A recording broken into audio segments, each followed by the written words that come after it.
let me shift this discussion to the economic and the business part, because there are two paragraphs clearly here where, and I'm reading, Prime Minister Modi says, President Obama and I agree that a strong and growing economic relationship is vital for the success of our strategic partnership. Economic growth in our two countries is becoming stronger.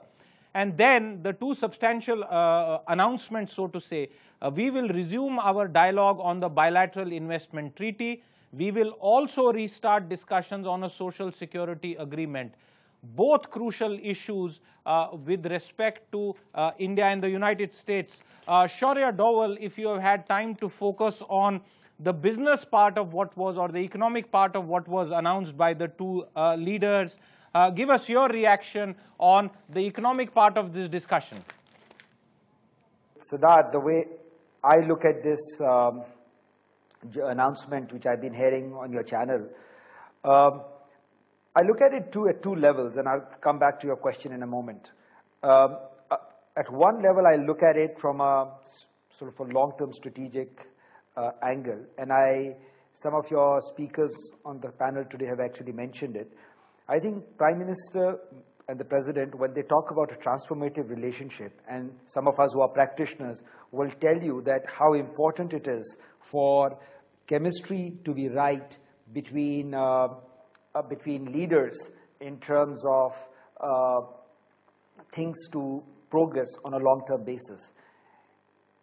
The transformation in the relationship between the office of the President of the United States and the Prime Minister of India, in terms of them having a sustained mechanism of cooperating together, of working together, of having a constant dialogue.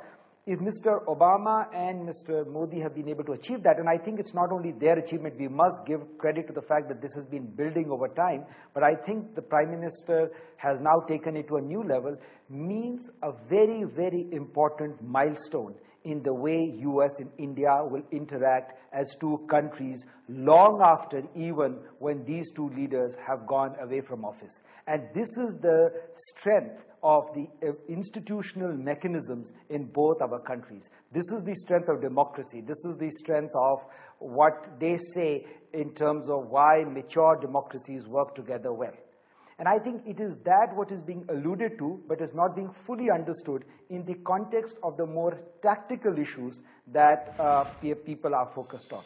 So I think that is a big, big milestone. It's a big achievement between both these two strong leaders. But as I said, it is a continuum of what is changing between India and the United States. And I, as a practitioner, then draw a lot of comfort in that fact, because that gives me assurance that many of the tactical issues, whether it is on issues of strategic affairs or on issues of economic affairs, will, when they do hit roadblocks, as they normally will in any situation, they will find that these mechanisms will be sorted out at the highest level, because there is a working relationship and a strong relationship between the President and the Prime Minister of our two countries. Now, coming to the more tactical issues or the more day-to-day issues on the economic front.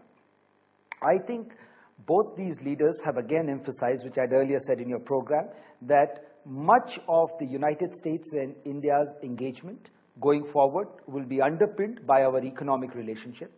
We have right now a very benign and a complementary environment that supplements both these countries, both on the investment treaty.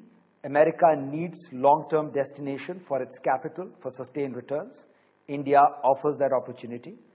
India needs both technology and capital to solve some of its social issues, which is available in America and which can be further bespoke to Indian requirements.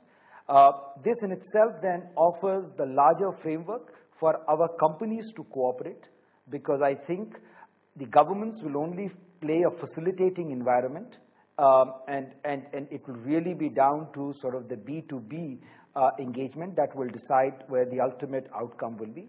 But if the overall environment is facilitative, if there is a closer strategic partnership between our countries, I see no reasons why this economic arrangement will not be catalyzed. And please, India right now needs significant amounts of US capital because in terms of global capital, particularly for our infrastructure and manufacturing, there are few countries that have the ability and the knowledge to manage the emerging market risks other than the US.